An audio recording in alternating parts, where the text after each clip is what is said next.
ప్రపంచ శాంతి కోరుతూ ఈరోజు భారత కమ్యూనిస్ట్ పార్టీ ఆధ్వర్యంలో జరిగినటువంటి యొక్క కార్యక్రమంలో పాల్గొన్నటువంటి ప్రతి ఒక్కరికి మీడియా మిత్రులందరికీ కూడా పేరు పేరున ధన్యవాదాలు. డొనాల్డ్ ట్రంప్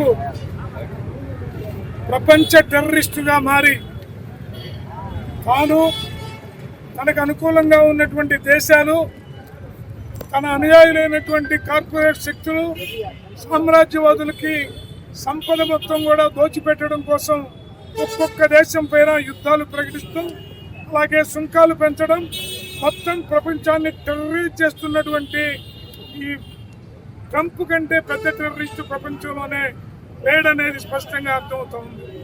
ఉన్న వెనిజులా అధ్యక్షుడిని, ఆయన సతీమణిని బెడ్రూమ్లోంచి పట్టుకెళ్ళటం అందరూ కూడా ప్రపంచం అంతా కూడా చూసింది.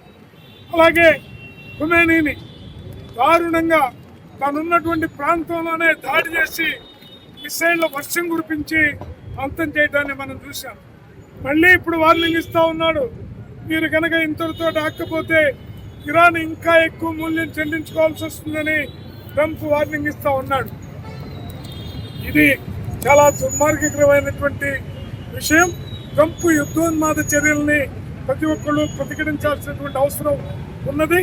ప్రపంచ శాంతి కోసం ఈ రోజున ప్రపంచవ్యాప్తంగా ఈ నెల 4 చెరుగుల శాంతి ప్రదర్శనలు పెద్ద ఎత్తున జరుగుతూ ఉన్నాయి.